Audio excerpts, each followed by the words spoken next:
What's good, YouTube, and welcome to the house. Before we get into today's market watch, Robbie Cole and myself have a playmat we're putting out there. Robbie does a lot of the groundwork for these. He resources artists out of the card game community, pays them pretty darn well, and we try to get you some of the best looking mats. This is the Adamantipator X Shadow playmat that we have, and we get you some of the best prices on the playmats as well at $28 shipped to your doorstep if you're in the USA. International shipping is a bit more, and you can explore those options on checkout. That being said, that's going to be linked first thing in the description and the pinned comment. Let's get into today's market watch with Cosmic Cyclone Ultimate Rare getting a buyout. I know, more buyouts, surprising. It's bought out all the way to the first listing back being $80. This is a Japanese listing. I really freaking wish people would stop doing this on TCG Player. The only sales you're gonna make are people who are like drunk thinking they're a good deal, like, oh yeah, or sped read through this. So please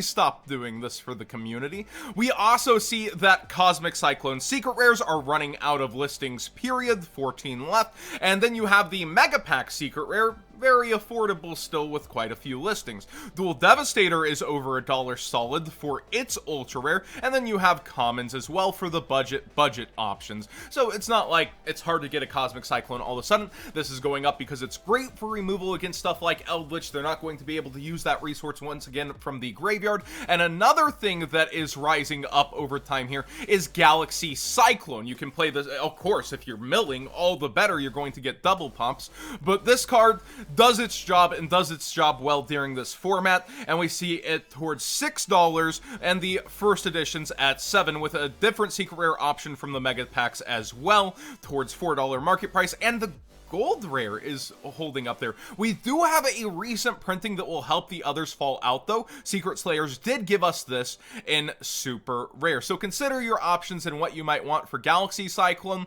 Either go, I think, all the way max rarity. I don't think many mid rarities would be good, but hey, if you're a gold lover, why not go for this? Also to note, Cosmic Cyclone over on eBay is a bit cheaper. I need to do a better job of continuing to show eBay throughout Market Watch. I know I tell you guys to use my TCG Player link in the description down below, costing you nothing extra and supporting the channel directly for the cards you'd already be buying. But I do want to always show that there's cheaper prices out there when they are, and the motto stands, always check both when you're looking around, especially with this next card, IP Masquerena, shooting up in price over here on TCG Player, and this is a bit bewildering to me, and I'll get into the reason why in a second. And we see over on eBay, it's towards $40 and starts rising. Similarly, Apollousa has been up. People, after they got their checks, they wouldn't spend a lot of money on Yu-Gi-Oh! We see 113, 114 before she's 115. People are asking me my opinion on Apollousa, and I say sell this freaking now. We don't know when we're getting events again, and you can bet the moment we do get those for sure events that you might be traveling out to, the market is going to go really wild. People will be clamoring to get to regionals, YCSs, and they will be climbing over each other, but I think that's a ways off. And when we look at the upcoming products, these two cards, Masquerena and Apollousa, and many others have to dodge Battle of Legends as well as the Megatons, which include their sets. I do not think historically that Konami would just bypass some of the top cards. One of the only examples of that in recent history is Chaos Dragon Levianeer. So you would be, yeah, right, that a card like that can be missed and reprinted later. They had a pretty good reason for doing it, knowing the alter art was coming though, and I don't think Apollousa or Masquerena is going to dodge both of these, but make your own calls, of course, on the market. I can be wrong, as I have been in the past, but I personally would be selling my copies, and a lot of people have asked that, my opinion on that. Now, this makes me the big sad. Remember when the premium Bandai Pot of Greed got announced and it was super hyped? This is actually on hypebeast.com. Well, the price point of 105 before shipping looks like Pot of Greed sticking to its name. This is the lowest listing on all of eBay right now at $670. Granted, there's only about 5 different listings, and you get into some really weird stuff if you scroll down. That was an accident. But we also see this guy's supposedly sold 2 on this listing at $778. So if you were hoping to get this for anything reasonable, you were like, yeah, I'll spend $300. I'll even spend triple retail. Yikes, and a lot of these listings say only 500 of these were made. I'm not 100% sure on it, but that's what a lot of the listings are running with, is that the number of these handmade, hand-painted are towards 500. So, very expensive if you're looking for this collectible piece of Yu-Gi-Oh! History. Eternity Code. I'm finally gonna talk about it. I know I've been screaming at you guys to stop coming to my doorstep with X price is crazy or Y price. I just want to show you a dip of the toe into pre-sales on TCG Player and why I say stay away from them for a bit.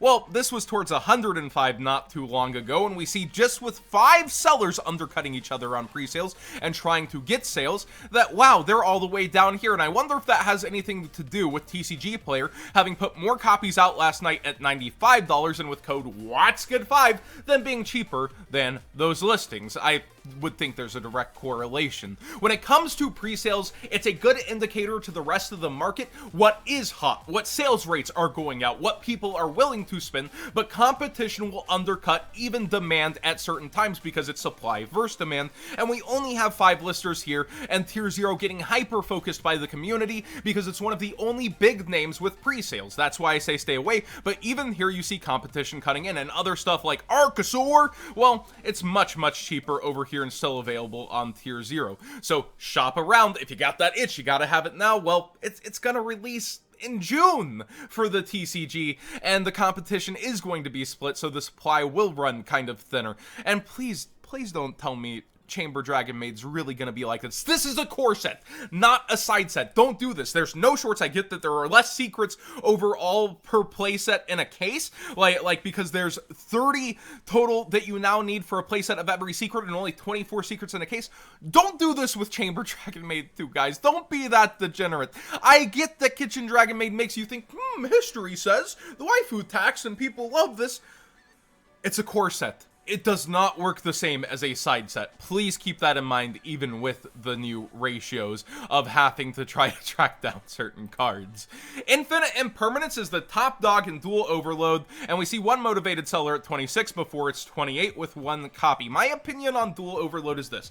I did think that Infinite Impermanence had the potential to take over the set at one point in time, and it certainly has. But as people are chasing after playsets of Infinite Impermanence being the reason that it would spike, Konami can now start placing this other places. I don't think it would be in their interest to just go, yeah, we'll use this every March reprint set. It'll herald the March reprint sets. They'll eventually use this to sell side sets and structure decks and other things, I would think. I hope Konami doesn't go every single March reprint set. Here's Imperm. Jesus, that would be crazy.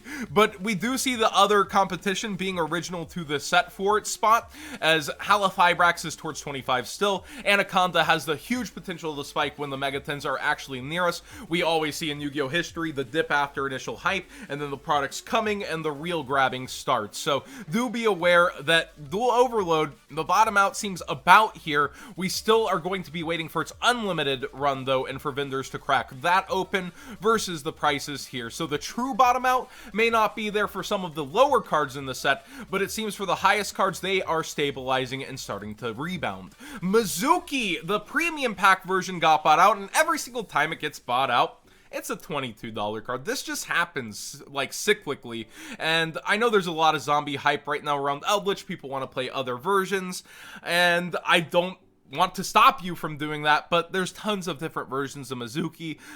On a budget, you don't have to go for max rarity zombie, but max raritying out a lot of decks, that is pretty fun.